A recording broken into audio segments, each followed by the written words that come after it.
So this is where it all starts. These two photos are photos of me and my first days in Iran at the police academy when I was a Peace Corps volunteer. I felt that I belonged there. It was a place, it was my second home. It can be said that in our lives we'll have two homes, the one we're born into and the one we make ourselves. That was the time where I started to fall in love with Iran. The entire city itself, Tehran, was busy, but it was exciting. Barry Rosen spent his career making a home far away from his Brooklyn roots. In the 70s, that home, Iran, where he served as the press attaché at the U.S. Embassy in Tehran. But in 1979, a harrowing moment in the country he loved would forever change his life in the course of history. My name is Barry Rosen, and it's 47 years since I was a hostage in Iran.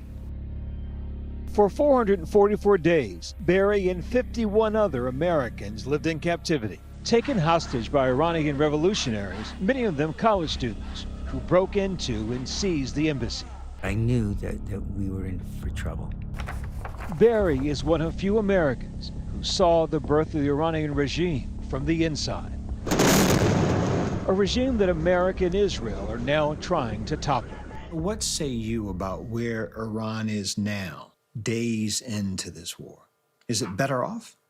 I think it is not better off, but I do think that the decision by the Trump administration or the thought that this was going to be easy is absolutely ridiculous.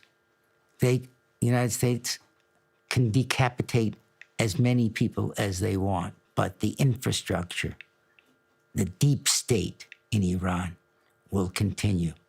John Limbert, a former U.S. diplomat who spent his early career in Iran, was also one of the 52 American hostages. News of war breaking out in Iran hitting close to home. I was sick at heart. I was been so discouraged and still am. Because? Because for decades, really, not just me, but myself, many good colleagues, many friends, many Iranian friends have worked very hard to avert just such an event. What sentence would you use to describe your captivity? It's a festering sore that really started 47 years of enmity, hostility between our two countries, which has been a tragedy, and it's led to what has happened, the tragedy that has happened recently. On day 7 of the war with Iran, people from inside the country describing the most intense bombing of the campaign so far. Israel saying it struck more than 400 targets in one day. President Trump demanding Iran's unconditional surrender. The conflict widening even over into Lebanon. A mass evacuation order in the nation's capital. Smoke billowing from the city. The IDF confirming that the wave of strikes are targeting Hezbollah. And Iran is continuing to retaliate. Iranian missile debris igniting this fire at a military base in Kuwait, where U.S. troops are stationed. No injuries reported. But an alarming development, sources telling ABC News. The U.S. believes Russia has been providing Iran with the locations of American troops in the region, including aircraft and ships. The White House downplaying the impact of Russia assisting Iran. It clearly is not making a difference with respect to the military operations in Iran because we are completely decimating them. And while the U.S. says at least 27,000 Americans have safely returned home from the Middle East, concern remains for all those who have to endure this war from the inside. I think that the Iranian people are going through hell, and I'm thinking mostly about those Iranians who really believe that or want to believe that there's a better life for themselves, because they've been living so badly in the last 47 years. In the late 70s, people watched around the world as the Iranian Revolution erupted. As I was riding into Tehran, a taxi cab driver was very nervous. I could see banks were burned. I could see Centurion tanks in the streets. Revolutionaries ousted the Shah, an American-backed monarch, from power, forcing him into exile in 1979. The head of the rebel faction, Ayatollah Ruhollah Khomeini, took control. You have said the date November 4th, 1979 will be forever etched in your memory.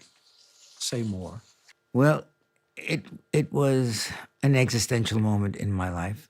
They came over the walls, broke open the doors, was telling all my people in my office, translators and others, stay back. And they came in with clubs. I was punched in the stomach, beaten up, knocked down, and then tied up. These images of American hostages paraded in front of the cameras for the world to see was the beginning of what would become known as the Iran hostage crisis. The president's advisors feel that military intervention would be the surest way of getting the hostages killed. It's very hard, but I want my son home. I want him back. As days dragged on, the world watching and waiting. Good evening. This is a new broadcast, day 142 of the It is day 208, day 333 for the American hostages. The crisis dragged on for nearly a year and a half, many criticizing President Jimmy Carter for his failure to rescue the hostages. John Limbrick was a Foreign Service officer at the U.S. Embassy when he was taken hostage. Did you fear for your life at some point during that? There were times, sure. There were times I did. I was afraid right at the beginning. His wife Parvineh is Iranian and watched from afar as her husband endured those 15 months in prison. You've described what it was like for you being in captivity. What was it like for you? For me, it was very difficult because I was in Saudi Arabia. I had 2 kids with me, and I tried to keep them away from the news. That was very difficult. 444 days for me was the worst part of my life. During his captivity, John meeting Iran's most recent supreme leader, Ayatollah Ali Khamenei, whose killing marked the beginning of this latest conflict. At the time, he was not a very senior figure. I mean, he was relatively young for a clergyman. He was in his 40s, a little older than me. What was your sense of him? Hard to say.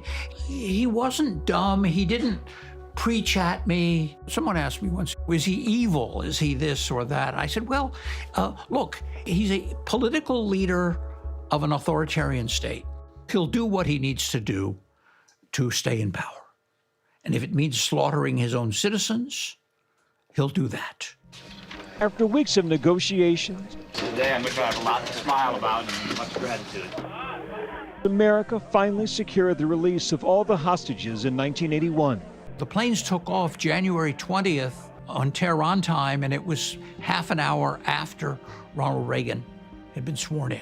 Once we passed Iranian airspace, we're over Turkey, champagne broke out, and we started to laugh. This part of my life is over. You were free. Free.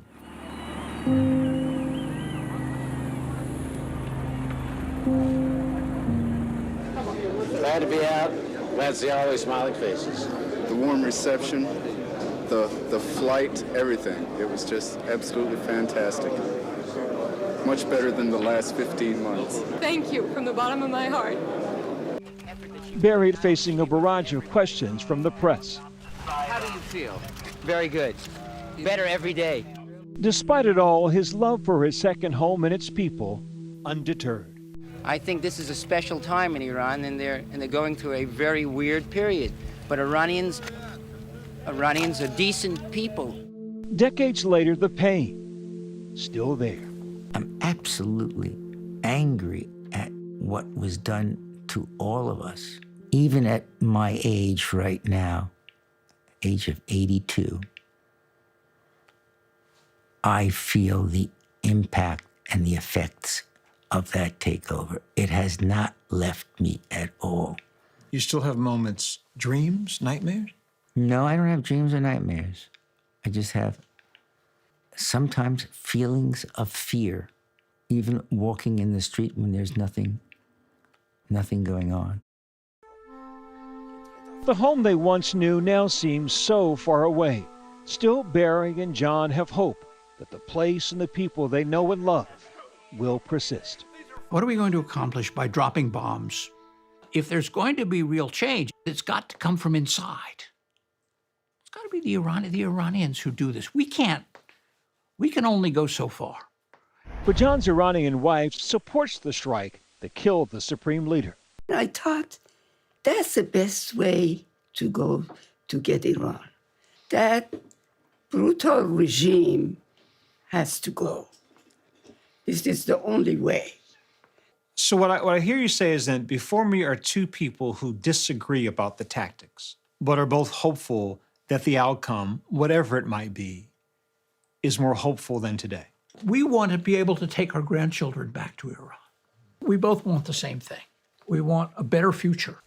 Do you think you will someday return to visit the Iran that you love? I would love to. I would love to see Iran again.